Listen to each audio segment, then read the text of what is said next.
After spending close to 40 hours, is Outer Worlds worth a damn? And I think it really comes down to the kind of experience that you want out of a game. At the end of the day, it is a RPG that's probably more driven by its story than it is by its gameplay. Though the gameplay is suitable, it is a shooter through and through. It has your different types of weapons, pistols, rifles, shotguns. You have science weapons as well that will have certain different effects and parameters on the kind of creatures or enemies that you're shooting, whether it's plasma, whether it's electricity, which all add, various different effects to what you're attacking. The enemies that you're fighting are usually going to be either humanoids for the most part or a range of different beastie types. But for the most part, there isn't a large selection of these creatures that you're typically going to be fighting. I don't think the game offers a wide variety compared to other games. So I think for the type of person that probably wants a more varied experience to their shooters, if you're looking for something with a little bit more complexity or a little bit more push and pull with gunplay, it's certainly lacking in that department. But I think where this game really shines, and if you're someone who enjoys a really good story and a really good narrative, the role-playing elements that this game offers are really good. They're not amazing, but they certainly serve a really nice purpose. So you do have, in the grand scheme of things, when you start the game, you build up your character and kind of determine what his attributes are, his body, mind, personality, which will determine what kind of little passive abilities you have for the character going on your journey and extra bonuses that you might get to things like certain skills, certain weapons that you might be handling, if you want to be more melee focused or long range, what type of weapons you want, whether it's pistols or shotguns, rifles, heavy. It's more heavy, light, I think pistols. And then how you want to engage with the world. And I think this is where the game really shines, is in its role playing when you're interacting with characters. So there isn't a lot in the way of interactivity within the environment. It isn't that type of a game. It's not like a Zelda or anything of that nature. But as far as interactivity with different NPCs, in the base game, I find that there is a great number of opportunities that you can have certain conversations and put yourself in really interesting positions where if you don't have the right attributes, or if you don't handle quests in a certain way, if you are completing a quest for a character and they ask you to collect something, but you choose to give that item up to someone else, it means that you're then potentially locking yourself from being able to complete that quest in a more easier way, for instance, or you might not have access to a certain quest giver. You might not have access to other quests that they might choose to give you.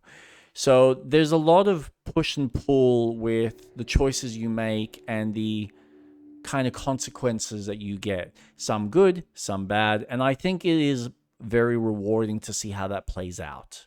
You then obviously have your different companions that you bring along. And I think as far as companions go, they are suitable enough. There isn't a lot of depth to what you can do with them. You can equip them with various weapons. You've got some level of control over how you level them up, but for the most part, it is very basic in what they give you. So they're more like little bonuses. And they're only strengthened by how you choose to level up your actual character. So when you level up, you will gain skill points, usually 10 per level, that you can then dedicate and assign to all your various different skills. And this will determine not only how strong you are and what your effectiveness in combat scenarios are, but also some of this stuff also has effects in the storytelling aspect. So there might be moments in conversations where having a higher medical stat will allow you to get not only extra XP, but also point out little details in the environment or in the story that help with the role-playing aspect. Some of it affects the gameplay in that sense. A lot of it doesn't, so it is more substance. Yeah, more substantive than it is more like gameplay directed. But it's a nice touch. It's really cool. Yeah, I hope that a lot of the stuff gets added into the sequel. Inventory, stock standard. There is obviously a crafting system as well.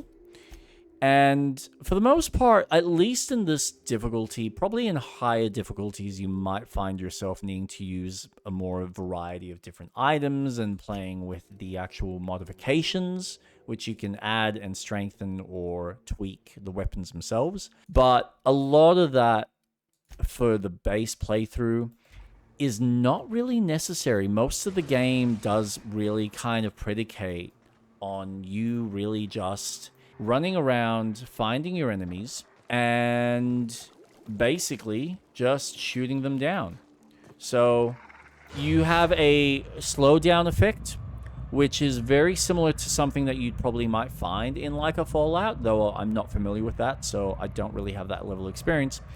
But this allows you to kind of slow down the combat, and whatever shot you take will obviously have either, based on your stats, certain effects and parameters that you can affect the enemies with, and you can shoot different limbs and affect them in different ways.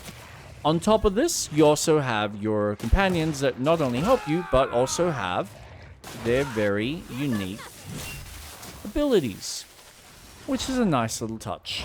The strong survive and the weak perish. And these just add a little extra flair to the combat. Destined to prevail. There is not much else to it past that. And that is essentially majority of the gameplay. So it is go off, do your quests, help your various characters as you progress through the story and uncover the kind of secrets that the game has in its main quest, while you have a very general kind of first-person shooter kind of experience. Now, I will say that the experience or the story itself surrounding Halcyon and the journey that you're kind of going on as a main quest is really impressive. I must admit, it was actually very well done. And it's one of those things that I don't want to spoil, but as far as sci-fi stories go, I was very impressed. I know some people are always kind of weird when it comes to, or don't find that like Bethesda have the strongest kind of story chops when it comes to their main quest lines. I think as far as a main quest, this game just nails it for me. I think they kind of just hit the mark on what the game needed to be, what it offers, the general kind of experience that you get from it. It's really well told. It's quite emotional. There's a lot of thought-provoking stuff that you get to experience. So I personally, if you're someone who's more sci-fi story-driven, I think it's worth a damn. If you're someone who's looking for a shooter RPG and wants a really good shooting game or something that's more mechanically driven, it's debatable. I think it doesn't really offer that, but that's really up to you.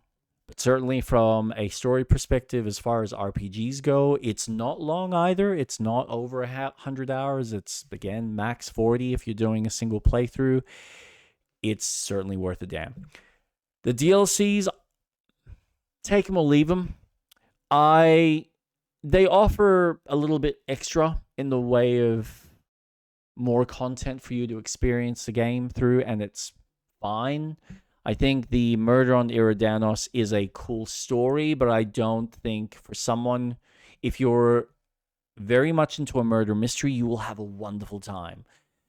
If you're someone like myself who likes a stronger pacing between some action and the drama and the mystery, it's very story and character driven, front heavy, before you get this like overly action based climax at the end, with an interesting boss battle. And it's probably the only one that the game offers. So, in that sense, it is a stronger package, but I also don't feel like the RPG elements and the choice based stuff with the kind of decisions that you can make in that specific piece of DLC have the same weight, in my opinion anyway. There might be little minor changes and tweaks, but it didn't feel like there was anything there that really made me feel like, okay, if I'd made that specific choice, that was really going to have a dramatic effect in the story or decisions or what I was potentially locked out of. So it was very structured in a very direct kind of approach, as opposed to the opportunities gained or lost in the main campaign. So yeah, I think it's great. I definitely give it a thumbs up. I think it's worth a damn. I personally think it's worth a damn.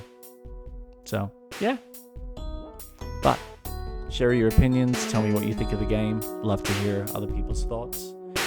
And yeah.